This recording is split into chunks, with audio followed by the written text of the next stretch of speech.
G'day, guys. Welcome back to Stat Chat Sports. You're here with me, Tazza, and Steve, and we are looking at our Match Week 7 game of the week. If you only have enough time to watch one game, we've got one game for you, and that is City v Spurs this week. It's going to be an absolute huge game, Steve. Yeah, it's the go-to fixture of the week. It's without a doubt. Second versus third. The only two remaining teams in the league yet to lose. So interesting. Either someone's going to have to let go of that, unless they are willing to settle for a draw. But yeah, look, it's always in recent times anyway. This fixture has become a lot more interesting. Heavily favors Spurs based off of the last 5 meetings. Spurs have the number 4-1. They've beaten them the last 4. Not the last 4, sorry, but they've beaten them 4 out of the last 5. More noticeably last season, the thrilling 3-2 at the Etihad. I think it was a stoppage time winner by Harry Kane. So it's promised goals, I think, given the form that their two strikers are in. Harry Kane, I think he's got 5. Haaland, he's just a different animal at the moment. I think he's got like 10. He's got 10. There's going to be there's going to be goals, but also two teams that have defensively quite good records. City have conceded 6, and Tottenham have conceded 5 goals. So as good as they are going forward, they're also solid defensively as well, both sides. So it's going to be an absolute tug of war of a match, I think.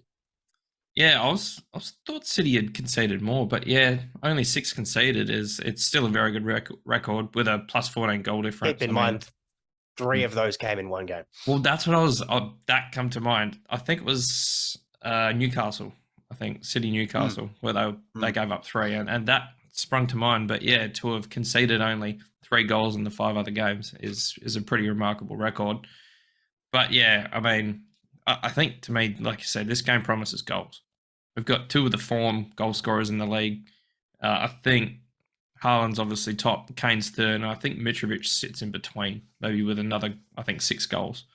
So it has all the makings of just an absolute goal fest. It's hard to read into the form here, I think, because Spurs, they've been good to start off the season, but City have just been in just a rich vein of form. I mean, in Europe, we've seen them overnight. They've just put 4 past Sevilla from the Spanish league, from La Liga. They're trouncing everyone, it seems. And they just seem, I don't know how they don't go and win 3 or 4 trophies this season. If Haaland plays 75% of the year, they'll go and they'll win it all. It's such as their form. It's really hard to go past City for me.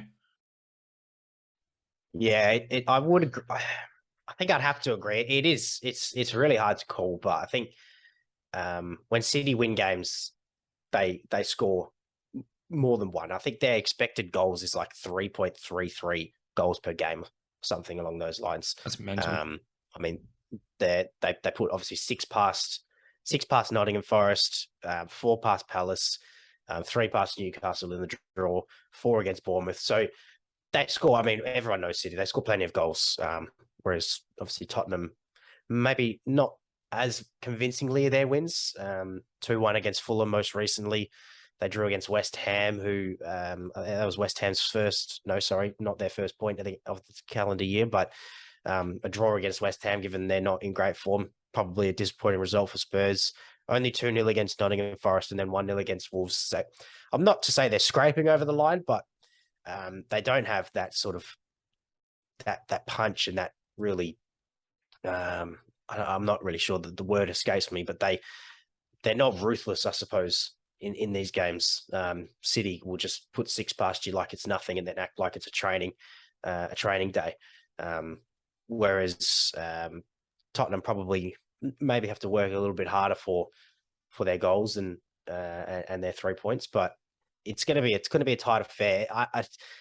It's easy to tip City, but given the fact that Spurs have had City and Guardiola's number in these 4 of the last 5 games, it's also not that easy of a pick to pick City here. I mean, Conte's got his Spurs side rolling and playing the way he wants them to play. So he knows when to sit in, and they know when to attack against teams like City. So players like Kane and Kulusevski and Son, who's not been too good so far this season, but this is the type of game I feel that suits the play style of Spurs that little bit more, that sort of counter attack.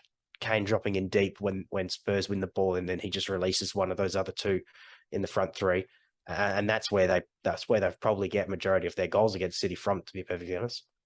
Yeah, I mean, the counter attack game relies on probably the other team really having an attacking emphasis on the game too, because you're going to need that space in behind. So you're going to get that in spades with City. City will just want to camp in their zone. That's their modus operandi. That's what they do. So there's going to be plenty of space if they can find that space. And like you said, someone like Son will flourish in that kind of space. Kulusevski, Kane, that front three should have opportunity. They should have opportunities. It's just whether they bury them. Look, yeah, I was probably a bit quick to go on City. The more I look at it and the more I think about it, the form is there probably for a reason.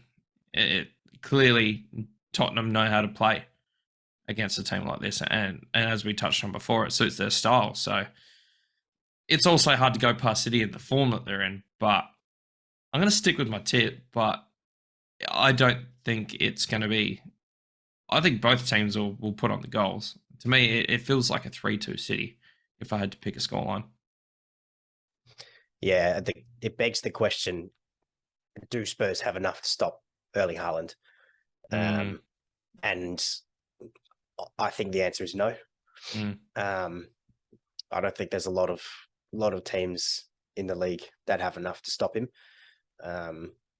They just know, the players just know how to find him. They doesn't need to do a lot. I mean, he'll probably, if he gets 30 odd goals this year, I'd say 20 of them come from inside the 6-yard box. What would be classified as a tap in, but it comes down to positioning and the fact that the players around him can put it on him, either he put it on his head, put it on his foot, wherever it needs to be. And I just don't think Tottenham maybe. I mean, this is not a dig at Tottenham because, like I said, I don't think anyone in the league has probably the capabilities to stop the machine that he is. But I don't think they'll have enough. So I think I'll back City. Yeah. Touching on Haaland, I saw a bit of a meme today. It was De Bruyne just pegging a ball, crossing it in, and it's like, screw it, Haaland's in there somewhere, and that's what you get with somewhere. Haaland. Yeah. That's what you get with him. He's the right place, right time, and that's a quality you need in a striker like that. Haaland's probably not going to go and score your 30-yard bombs. He's not going to go and score wild goals, but he will score you those more 90% of the time. He's taking those balls that just dribble into the box. He will be on the end of it, and that's what you want out of a striker. You just want guys who are going to be there when you need them. So we're not tipping. I mean, we're both tipping City here. So someone will lose their flawless or their no loss record here. Yeah, is what we're saying. I think so. Yeah, I mean, we can look at the form, but the form doesn't include Haaland, who is the best striker on form in the world. So take that into account. It's probably he could be the edge that City need to get over in this fixture. All right, Steve. It's now time for our unpopular opinion segment. I'm going to let you kick this off. What do you got for us?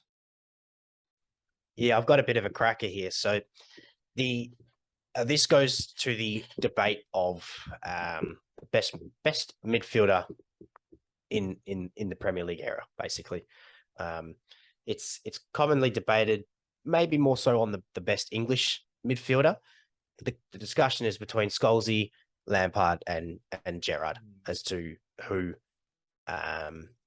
is the better out of the three of those.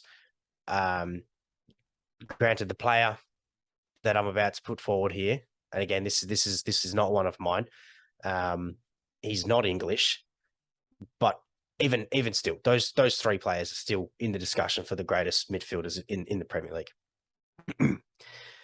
This fellow says that David Silva is the best midfielder to ever play in the Premier League, and he's better than all three of those players.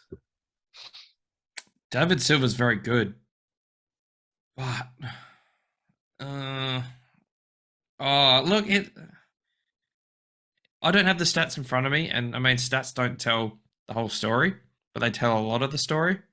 But I'm trying to find a reason that he isn't. He's. I don't think he is the greatest, but he's among the greatest. He obviously has the titles to boot that Gerrard doesn't. I mean, Lampard won. I'd be taking a hazardous guess, but he won a couple. I'm thinking. Yeah, Lamps would have won a couple and a Champions League. Yeah, and Scholes would have won shitloads. Too many. Yeah. So there's that.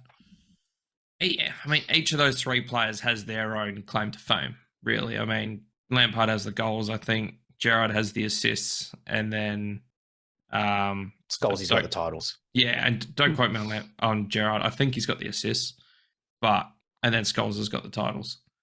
But I mean, David Silva seems to be a bit of a hybrid of all three. Probably less on the goals, but I think he brought a flair that the rest didn't, maybe.